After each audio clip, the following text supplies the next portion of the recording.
What is up, everyone? It's Quinn here, and in today's video, I'm going to be going through my Week 5 top 18 tight end rankings.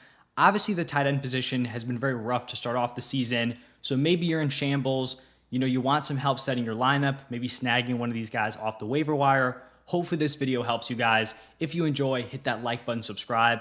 But let's just dive right into tier 1 here. And my tight end 1 this week is going to be George Kittle. And I feel like Kittle's in an interesting spot because he was not drafted as the tight end 1. He was typically drafted outside the top 5 tight ends. And I don't even think he's like massively overachieved on expectations. It's kind of just like all these other top tight ends have been bad. So like Kittle's been good. He's the tight end 1 in points per game in the 3 games he's played in.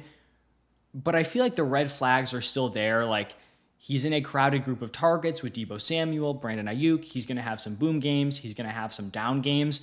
But just with the performance of Travis Kelce, Sam Laporta, who's on bye this week, Mark Andrews, and then Trey McBride, who's coming back from a concussion, it seems like he's kind of just being elevated to this top option. The 49ers are first in implied points this week. Solid matchup here against the Cardinals. I'd be firing up George Kittle as my tight end 1. Now, my tight end 2 is going to be Travis Kelce. And if we're being honest here, he's been bad through 4 weeks. 7.7 PPR points per game. That is not even close to what you drafted him for. I do think, though, the Rashee Rice injury, at the time that I'm recording this, we still don't know the severity. Seems like it's probably going to be a torn ACL, but not set in stone yet. But for as long as Rashee Rice is out, I'd have to assume that the Chiefs are going to force feed Travis Kelce. Like, it's easy to say, oh, he's getting doubled. They're putting a lot of attention on him. If you have a guy like Rashee Rice who's making big plays week after week. But at some point, you're looking at these weapons, and you're looking at Travis Kelce, you're looking at Xavier Worthy. These are the guys who need the ball. So I feel like he's going to be force-fed volume, which should help him out moving forward. Then after Kelce, I have Trey McBride, who missed week 4 with a concussion. And I'm still pretty high on Trey McBride rest of season. He's currently tied for 3rd in points per game at the tight end position. Should be back this week, like I mentioned, from the concussion he suffered. And I still think he's an interesting option here. Like, he's been fine in like the 2+ games he played in. Not a great matchup here against the 49ers, but I believe in the talent. I think Kyler can support him as a top weapon here for this Cardinals offense. Then my tight end 4 is actually also going to be tied for 3rd in points per game with Trey McBride. It is Brock Bowers, and he is coming off a season high and I guess career high in route participation at 81% in week 4. It didn't really lead to great fantasy production, but I think he'll be fine as long as he's running more routes. That's a great sign. I do think this Davante Adams trade request could be massive for Brock Bowers moving forward because coming into the season, like my view of Bowers is he's a super talented tight end prospect. I think he's a really good player. I think he can be good from day 1, but he's on a bad offense with pretty solid weapons. Davante Adams, obviously still a stud wide receiver. Jacoby Myers is a very, very good wide receiver too. You also had Michael Mayer, who's not amazing, but someone that they just spent decent draft capital on at the tight end position. So the concern was like, even if Bowers is good, is he actually going to have the opportunity? Is this offense good enough to elevate him? If he now could be the number 1 target rest of season with Davante Adams injured and then potentially traded, like his upside really is tight end 1 rest of season. I do believe that. So I know he wasn't great in week 4 without Davante. I think if Davante continues to not play in these games, Brock Bowers is going to be a great option moving forward.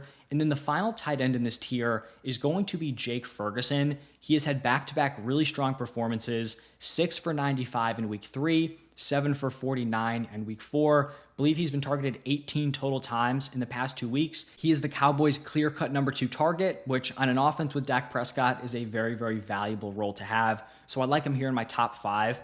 Now shifting into tier 2, I feel like this is where things start to get a little bit messy. I feel like those top 5, you have them, you feel decent throwing them into your lineup. Tier 2, like I said, gets a little weird. So we're going to start off with Tucker Kraft. And Tucker Kraft went from someone who didn't seem to be super playable to now someone who I think is one of the better options here heading into week 5. And it all came down to his usage. So week 1, Tucker Kraft kind of surprisingly was the clear tight end 1 in terms of his routes, his usage, his snaps, all of that. I think coming into the season, a lot of people thought it was going to be Luke Musgrave. That was not the case. But then week 2, week 3, LaFleur kind of came out, said they wanted to even up the usage, and that's what we saw. It was a pretty solid split between Tucker Kraft and Luke Musgrave, Week 4, we saw Tucker Kraft really dominate in terms of the usage and his opportunities. He had an 86% route participation, which is very, very strong at the tight end position. And he caught 6 passes for 53 yards and a touchdown. So you're looking at Tucker Kraft on a good offense. If he's getting this type of usage with how bad a lot of these other tight ends have been, I feel like he has to be considered like a mid-tier tight end one play. Now, does that usage stick? I feel like that's still probably up in the air, but I'd feel decent playing him here heading into week 5. Then I have Dalton Kincaid, and I know Kincaid's coming off a decent game, was fairly heavily targeted, but his usage is very alarming.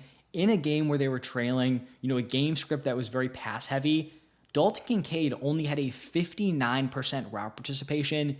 That is really, really bad at the tight end position. I mean, it's pretty much bad at any position. And for a guy that was drafted, thinking he could be Josh Allen's number 1 weapon, like maybe he is, but that type of usage is not going to lead to any type of ceiling. The floor is also fairly low with that type of usage. So you're hoping that goes up moving forward. You would think, right? You're looking at these weapons. Dalton Kincaid should probably be running 70, 75+% of the routes, but we just have not seen that through the first 4 weeks. So something to monitor, but I just can't throw him up with those tier 1 guys with that type of usage. Also in tier 2, I have Pat Freiermuth going up against the Cowboys here. Coming off his best fantasy game of the season, had a strong 81% route participation, caught 5 passes for 57 yards and a touchdown, a fine tight end 1 play at this point.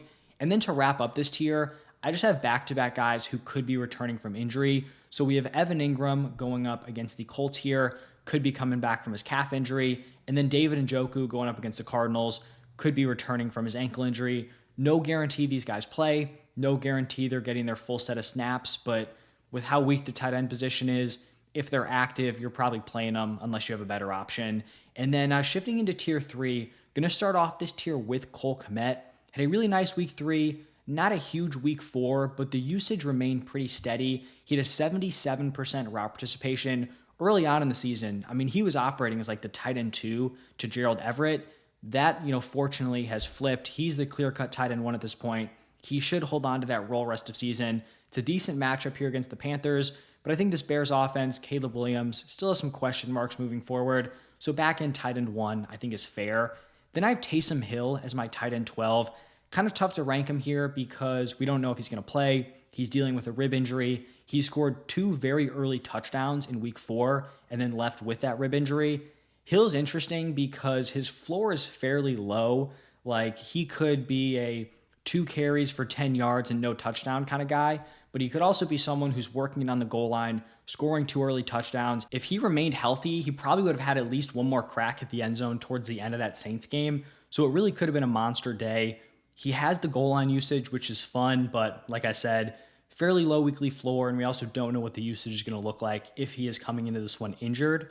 Behind Taysom Hill and my final tier 3 tight end, it is going to be Tyler Conklin. He's someone who could definitely be sitting out there on waivers, and I do think he's worth a pickup because even though he's coming off a not so great week 4, the usage was really strong. He had a 90% route participation. That is elite at the tight end position. He's also tied for the team lead in targets. So he's getting involved. It was just a bad game from this Packers offense overall. I think he's interesting. If this Jets offense steadily improves throughout the season, I would not be shocked if, second half of the season, I'm ranking Tyler Conklin as a top 10 guy. Because with this type of usage on a decent offense, he is going to be relevant, especially just based on the touchdown upside that he could carry. And then shifting into the final tier here, tier 4, can't be super excited playing these guys, but it's the tight end position. I get it. It is what it is. I'm going to start off this tier with Isaiah Likely, and he's kind of a tough guy to rank because we had that huge week 1. It looked like, wow, Isaiah Likely could be a real player here in this Ravens offense. He could be their number 2 target, behind Zay Flowers. He could be neck and neck with Mark Andrews. At this point, being neck and neck with Mark Andrews is not a good spot to be. He only had a 60% route participation in week 4, and since that week 1, he has scored under 10 total PPR points. The one positive I will say here for Isaiah Likely is that this could be a somewhat interesting game script for these pass catchers. In a game where the Ravens are just blowing out the opponent, they're going to be super run heavy. There are not going to be a ton of, pass catching opportunities. This Bengals line is somewhat close. They're on the road, could be a high scoring game. So I do think we could get a little bit more passing volume. but hard to fully trust someone who's running 60% of the routes. It's just a tough spot. Then I have Zach Ertz, who has been somewhat steady. Like he's averaging 8 PPR points per game, which is not good, but this year, you could do worse, especially he's been pretty stable with that production. Not a great matchup here against the Browns, but if you just want to throw someone in there where you're like, I don't want a goose egg, I don't want one reception for 2 yards, like Zach Ertz could be that guy. The floor is still low, compared to past years at the tight end position, but for this specific season, I guess he's been somewhat consistent. Also hasn't gotten into the end zone and still averaging 8 PPR points per game. So it's gross at this point, but could be playable. After Zach Ertz, my tight end 16 is going to be Kyle Pitts. And this has been a rough start to the season. I believe he's averaging 4 targets a game. In week 4, he had a 65% route participation, which is just not going to get it done at the tight end spot. And then it seems like we're getting like deja vu with the coaching staff here, where with Arthur Smith, it was like he's not involved. We're hearing stats don't matter. Raheem Morris after this game, he's like, we don't care about stats. And for Kyle Pitts, it's just tough because I was someone, I guess I fell into the trap again heading into this season. I thought with better quarterback play, he's a talented player, it would work out. It has just not happened here. And at some point, like if you're going through multiple coaching staffs and you're not getting involved, you're not making an impact, it's concerning. And I think he's also in this weird spot where like the ideal spot for Kyle Pitts is he's getting matched up against linebackers. He's getting those mismatches, but it seems like teams, and I guess maybe the Falcons also, are just treating him like he's a wide receiver. And so he's not getting those favorable matchups that you would like to see for a guy at the tight end position. So at this point, it's concerning. He kind of seems like touchdown, big play, or bust at this point, which is definitely not what you drafted him to be, but that seems like what we're looking at here. And then after Pitts, I have Hunter Henry.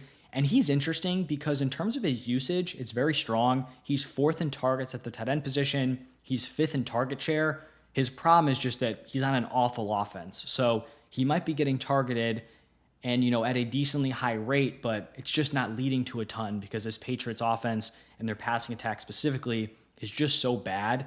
And then the final tight end here, it is going to be Dalton Schultz. I did not like Schultz heading into the season. I guess this was one of the calls at tight end that I got right here because he's just been a non-factor, 4.6 points per game. And my concern heading into the year was just that he seems like he's touchdown or bust because if you are playing with Nico Collins, Stephon Diggs, Tank Dell, I just struggled to see how Dalton Schultz would get any sort of volume week to week. Like, why are you going to give Dalton Schultz 6, 7, 8 targets a game when those could be going to those 3 stud wide receivers? So he's still touchdown or bust. It's a good offense. I'm sure he'll find his way into the end zone at least, sometime this season, but definitely not a strong play. And then I know if you have Mark Andrews, you're probably waiting to hear his name. I do not have Mark Andrews in my top 18, but I do just want to talk about him for a little bit here. If Mark Andrews did not have the name of Mark Andrews and he did not have his previous production, he would have been cut from your roster after week 1. In week 4, he had a 45% route participation. He has put up back-to-back 0-point games. At this point, I would be willing to cut Mark Andrews if I had him on my roster. I just don't really see the upside here. Like, maybe he goes out week 5, he gets into the end zone, and then you feel confident playing him again. But in the first 4 weeks, if they're not giving him the role that we expected, and he's like splitting or even being like the 1B in a committee at the tight end position with Isaiah Likely, like that is not good enough. So even if he goes out, has a decent week 5, then you throw him into your lineup week 6 moving forward, and I feel like he's just going to flop again. The usage has not been there, and I guess I struggled to see the picture where it's like, you know what, all of a sudden we're just going to shift our usage on Mark Andrews and give him a ton of opportunities. They're treating him like he's essentially washed at this point. Back-to-back 0-point games. I think he had 1 target in each of those. It is not pretty here for Mark Andrews. So if you can get someone like a Tucker Kraft, who's sitting on waivers at this point, I'd be willing to do so. Like, I'd be making that move. It's unfortunate. I can't remember a time where you've had a tight end like fall off a cliff, and not only fall off a cliff, but like go from a top tier fantasy option to then the team like not even treating them like a starter. It's a crazy situation, but 4 weeks into the season, I feel like we have to take it at face value. It is not good here for Mark Andrews. But that is going to wrap it up for my top 18 tight end rankings. If you guys enjoyed, do me a huge favor, hit that like button, subscribe. Thank you all for stopping by, and I will see you in the next one.